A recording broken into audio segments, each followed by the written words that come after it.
Hello সবাইকে, কি অবস্থা সবার? আশা করছি সবাই খুব ভালো আছেন। আমরাও ভালো আছি। আমি ঐশ্বর্য, ওয়েলকাম করছি আমার নতুন আরেকটা ভিডিওতে। তো ফাইনালি আমার মামুনির জন্মদিন চলেই আসলো। ওর আজকে ১ বছর হলো। এখন রাত ১:১০টার মতো বাজে। আমরা একটু ঘরটা গুছিয়ে নিচ্ছি, কারণ কালকে সন্ধ্যার দিকে আমরা একটা কেক কাটার আয়োজন করব। আসলে রাত ১২টার সময় কেক কাটাটা এত ছোট বাচ্চার জন্য তো কষ্টকর। ও এত রাত জাগে না। সাধারণত জাগে না। কোনো একটা অনুষ্ঠান বা কোথাও বেড়াতে গেলে সেটা আলাদা বিষয়। কিন্তু নরমালি আমি ওকে এত রাত জাগাই না। আর ওর যেহেতু শরীরটাও খুব একটা ভালো যাচ্ছিল না, তো ওই জন্য আমি এখন ওকে খুবই বেশি রেস্ট দিচ্ছি, কারণ আমাদের কাল বাদে পরশু একটা বড় আয়োজনের ইচ্ছা আছে ওর জন্মদিন উপলক্ষে। তো ও ঘুমাচ্ছে আর এই ফাঁকে আমরা আসলে ঘরটা একটু গুছিয়ে নিচ্ছি। আর এখানে যেহেতু ওই ডেকোরেশনের কাজের জন্য মানুষ পাওয়া যায় না, বা ঘর গোছানোর জন্য বুয়া নাই, বা আমি কেটারিং করে বাইরে থেকে খাবারও আনতে পারবো না, তো সব কিছু মিলিয়ে সব যেহেতু একা হাতেই করতে হবে, তাই আমরা অল্প অল্প করে আগে থেকে অনেক প্রিপারেশন নিয়ে রেখেছি। সেগুলোও আমি আপনাদের সাথে শেয়ার করব আস্তে আস্তে। তো আজকে আমি শেয়ার করছি যে একদম ওর জন্মদিনের দিন আমরা কিভাবে ওর বার্থডেটা সেলিব্রেট করেছি। তো এখন আমার মোটামুটি লিভিং রুম পরিষ্কার করা প্রায় হয়ে আসছে, কারণ আমি আসলে লিভিং রুমটাতেই একটু ছোট্ট করে ডেকোরেশন করব, আর জাস্ট কালকে ওর কেকটা কাটার জন্য। আর আমার খুব ক্লোজ কিছু বন্ধু বান্ধবকে আমরা বলেছি, কিছু বড় ভাই আপুরা আছেন যারা ওকে ভীষণ ভীষণ আদর করেন, ওর সাথে থাকেন, আর ও ওনাদেরকে খুব ভালো মতো চিনেন। তো ওইসব কারণে আমরা তাদেরকে বলেছি জাস্ট কেকটা কাটার জন্য। আর পরশুদিন তো আমি বড় করে আয়োজন করছি, তখন বাকি যারা আছেন সবাইকে বলেছি যারা আমার কাছের। তো ডেকোরেশনের জন্য শুধু কয়েকটা বেলুন ফোলাবো আর একটু হ্যাপি বার্থডে একটা ব্যানার টানাবো, খুব বেশি বড় কিছু না। আর পুরো লুকটা আমি ভিডিও শেষে আপনাদের সাথে শেয়ার করব। তো রাত্রেবেলা ওর বাবা থাকতে থাকতে একটু ডেকোরেশনের কাজটা শেষ করে নিয়ে ঘুমাতে ঘুমাতে সেই প্রায় ভোর হয়ে গেছে, কারণ আমাদের রান্নাবান্নার প্রিপারেশনও নেওয়া শুরু করতে হয়েছে। আর পরদিন ঘুম থেকে উঠে ঘরের রেগুলার যে কাজ থাকে সেগুলো সব শেষ করে মামুনিকে একটু ঘুম পাড়িয়ে দিয়ে আমি আবার রান্নার কাজে চলে আসলাম। মানে আজকে সন্ধ্যায় যারা আসবেন তাদের জন্য আমি টুকটাক একটু নাস্তার আয়োজন করব। আর মামুনির জন্য একটু পায়েস বানাচ্ছি এখন। তো পায়েস বানাতে গেলে তো কন্টিনিউয়াসলি নাড়তে হয়। তো মামুনিকে নিয়ে তো এটা খুব কষ্টের কাজ, কারণ ওকে কনসেন্ট্রেশন দেওয়া লাগবে, ও আমাকে দিবেও না এতক্ষণ চুলার পাড়ে দাঁড়িয়ে থাকতে। তো এইসব চিন্তা ভাবনা করে আমার খুব কাছের বন্ধু আর আমার পাশের বাসাতেই থাকে ওরা, তো ওর কাছ থেকে আমি ওর স্লো কুকারটা নিয়ে আসলাম যে আমাকে একটু দাও, আমি একটু পায়েস বানাবো। আর খুব খুশি খুশি মনে দিয়ে দিল যে হ্যাঁ আপু নিয়ে যান, এটা দিয়ে বানান তাহলে। তো ওই জন্য আমার না একটা স্লো কুকার কেনার খুব ইচ্ছা আছে, কারণ পায়েস বা বড় করে একটু খাসির মাংস একটু সময় নিয়ে রান্না করা, এই ধরনের রান্না বান্না করতে গেলে এরকম স্লো কুকারে বসিয়ে দিলে নাড়ানাড়ি ভেজাল নাই, বা নিজে লেগে যাওয়ার ভয়ও থাকে না। তো আমি জাস্ট ওর জন্য অল্প একটুখানি 2টা এভাপোরেটেড মিল্কের ক্যান দিয়েছি, আর হোল মিল্ক দিলাম 1 কাপের মতো, আর সাথে চাল দিয়ে আমি জাস্ট এটার মধ্যে বসিয়ে দিচ্ছি। এটা হতে থাকবে, আমি এদিকে অন্যান্য কাজগুলো করতে থাকবো। তো এটা হতে হতে হয়তো 2-2.5 ঘন্টা সময় লাগতে পারে। আমার ইচ্ছা আছে যে আমি 20-25 মিনিট পর পর একটু নাড়িয়ে দিব, এই আর কি, আর বেশি কিছু না। আর পায়েস যেহেতু বানাচ্ছি তো ভাবলাম সবাইকে একটু মিষ্টি মুখ করাই আর কি, শুধু মামুনিকে কেন করাবো। তাই একটু যতটুক এভাপোরেটেড মিল্ক আমার বাসায় ছিল আমি পুরোটাই দিয়ে দিয়েছি, মানে 2 ক্যানই দিয়েছি। তো নাস্তা হিসেবে আমি ভাবছি একটু পেঁয়াজু বানাবো আর একটু বুট ভুনা করব আর কি। চিকপিস পেয়েছি আমি হঠাৎ করে কালকে রাত্রেবেলা স্টোর গুছাতে গিয়ে দেখি আমার কাছে 1 প্যাকেট চিকপিস আছে, তো ছোলা আর কি, কাবুলি চানা। তো ভাবলাম এটা একটু ভিজিয়ে রাখি, এটা দিয়ে একটু ছোলা বানাবো। আমি এখন পর্যন্ত কখনো আসলে বুট বানাইনি, তো এটা আমার জন্য প্রথমবার হবে। আর পেঁয়াজু বানানোর ইচ্ছা আগের থেকেই ছিল, তো ওই জন্য সকালবেলা উঠে একটু মসুর ডাল ভিজিয়ে রেখেছিলাম। তো মামুনি ঘুম থেকে উঠে গেছে, ওকে আমি ফার্স্ট ন্যাপটা পাড়িয়ে রেখে এসে রান্না শুরু করেছিলাম। তো এর মধ্যে সে উঠে গেছে, তো এখন কিছুই করার নাই, ওকে নিয়ে কাজ সারতে হবে। তো ওকে হাই চেয়ারে বসিয়ে এটা ওটা দিয়ে একটু ভুলিয়ে ভালিয়ে রাখার চেষ্টা করছি, আর আমি যতটুকু পারছি আগাচ্ছি কাজ। আর ওর বাবাকেও বলে রেখেছি একটু আগে আসতে, তো দেখি ও কতটুকু আগে আসতে পারে। ওর আসলে ল্যাবের পরে আবার একটু বাজারেও যাওয়া লাগবে, এটা ওটা কেনা লাগবে, কিছু কেনাকাটা বাকি আছে। তো দেখা যাক কতটুকু কি পারা যায়। আর এদিকে আমি যেহেতু ছোলাটা কিছুক্ষণ আগেই ভিজিয়েছি, তো ভাবলাম ওটা আরেকটু সময় সময় ভিজে থাক, মানে চানা ডালটা, তো কাবুলি চানাটা, ওটা আরেকটু ভেজানো থাক। আমি এই ফাঁকে ওটার মশলাটা ভুনিয়ে নিব আর কি। মশলাটা ভালো মতো কষিয়ে নিতে যতক্ষণ লাগে ততক্ষণে ওটা একটু ভিজে থাক, তারপরে প্রেশার কুকারে করে নিব।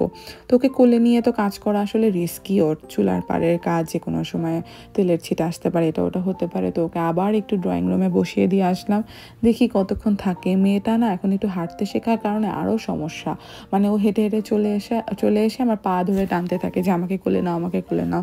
তো ওই সব সময় না একটু ডিস্টার্ব তো হয়ই, আর আমার খুব ভয় লাগে, কারণ যে কোনো সময় যে কোনো ব্যথা ট্যাথা পেয়ে গেলে তো আরেক মুশকিল। তো ওকে আবার এটা ওটা দিয়ে ভুলিয়ে ভালিয়ে বিজি রাখছি, আসছি, মানে খুব একটু প্যারা যাচ্ছে আর কি। তো এইদিকে আমি মসুর ডালটা ব্লেন্ড করে নিচ্ছি, খুব বেশি মিহি করে আমি ব্লেন্ড করছি না, কারণ আমার কাছে পেঁয়াজের মধ্যে একটু ডাল মুখের মধ্যে লাগলে আমার বেশি ভালো লাগে, একটু গোটা ডালটা ভালো লাগে। তো ব্লেন্ড করা হয়ে গেছে, আর এইদিকে আমি বুটের জন্য ডালটাকে প্রেশার কুকারে বসিয়ে দিব। এটা খুব বেশিক্ষণ লাগবে না, এটা আমি বুঝে গেছি, কারণ আমাদের যে কালো যে চানাটা হয় ওটা মনে হয় বেশি সময় লাগে, এইটা বেশ তাড়াতাড়ি হয়ে যায় আমার মনে হচ্ছে চিকপিস, কারণ ভিজিয়ে রাখার পরই সবগুলো ডাল ফুলে ডাবল হয়ে গেছে অলরেডি। তো যাই হোক, এদিকে ওটা প্রেশার কুক হতে থাক, আর আমি একটু পায়েসের কি অবস্থা সেটা দেখি। আমি ঠিক 20-25 মিনিট পর পর একবার করে একটু নাড়িয়ে দিচ্ছি আলগা হাতে।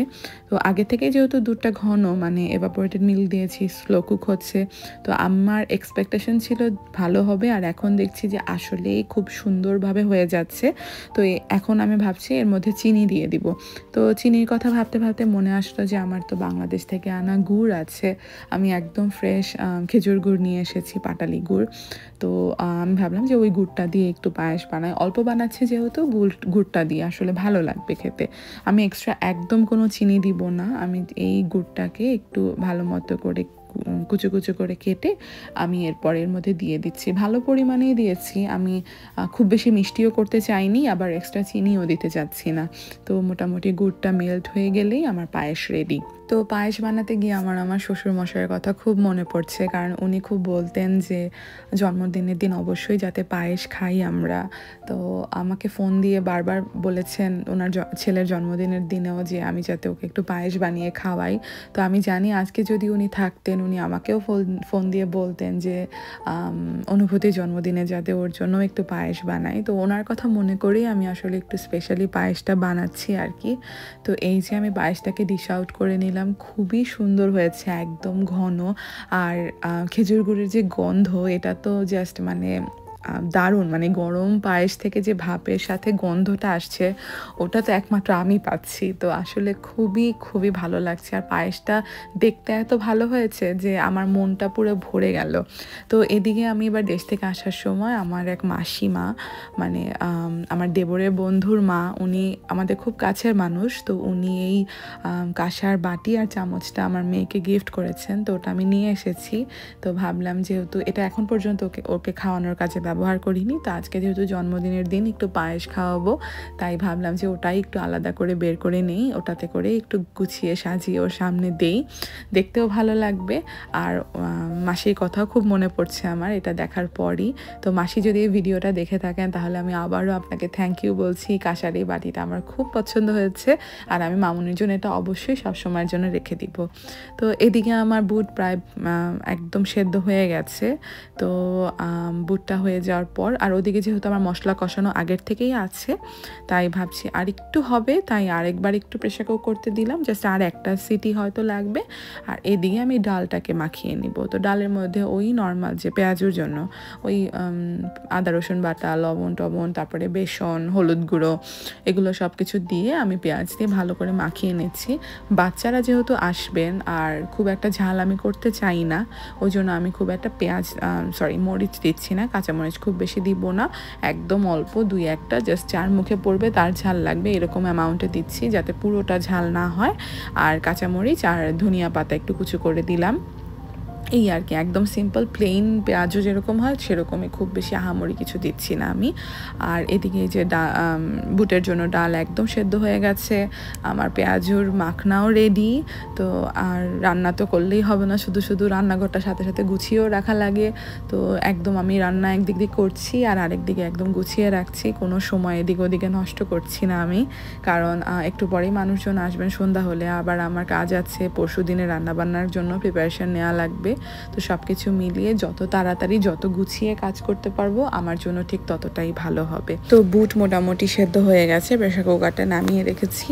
তো ওদিকে আমি যে ছোলার জন্য যে মশলাটা কষিয়ে রেখেছিলাম ওটাকে আবার একটু গরম হতে দিলাম, আর সাথে আমার পেঁয়াজুর মধ্যে যতখানি পেঁয়াজ লেগেছে আমি দিয়েছি। এরপরে বাকি পেঁয়াজটা আমি একটু স্টোর করে রাখছি, কাটা থাকলে না পেঁয়াজ খুব সুবিধা হয়, এটা ওটা ভাজা বা যে কোনো কিছুর মধ্যে আলাদা করে কাটা লাগে না। তো এতটুকু পেঁয়াজ আমি কাটা রেখে দিচ্ছি।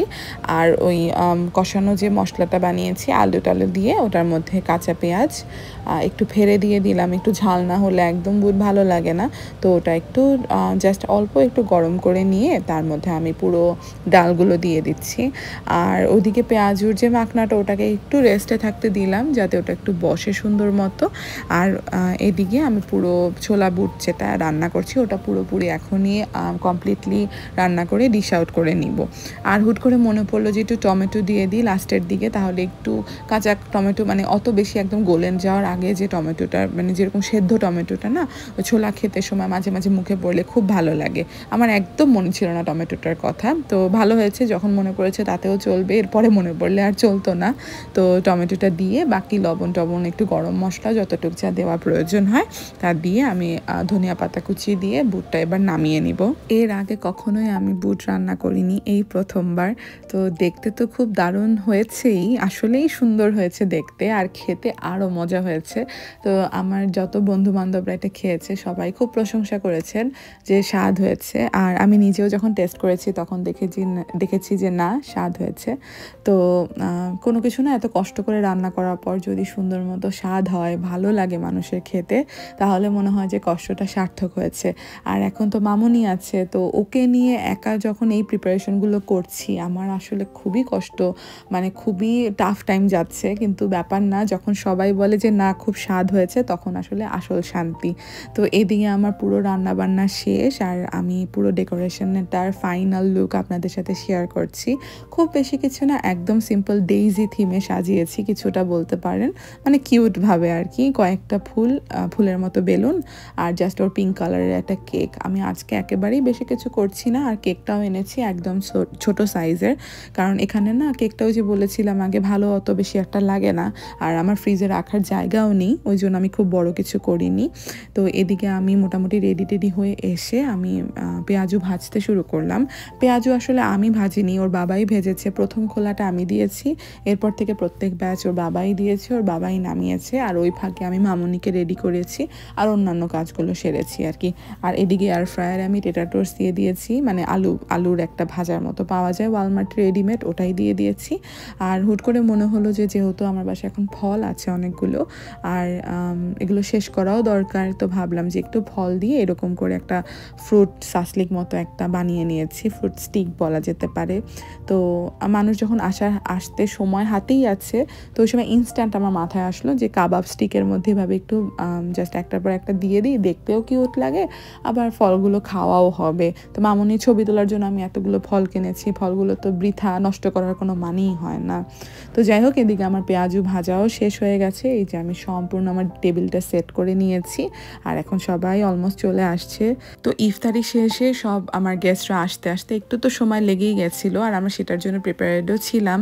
তো রাত্রিবেলা সবাই আসার পর আমরা একটু চা নাস্তা খেলাম, গল্প করলাম, মামুনি কেক কাটলো, ও একটু কান্নাকাটিও করেছে, আসলে ওই জন্মদিনের দিন যা হয় আর কি। আর তাছাড়া ওর শরীরটা তো বেশি ভালো ছিল না কয়েকদিন ধরে, তো ওই জন্য ও একটু খ্যান করছিল, ওর মুডটা খুব একটা ভালো ছিল না। তাও মোটামুটি ভালো মতোই আমরা কেক কেটেছি, খুব সুন্দর একটা সময় কাটিয়েছি।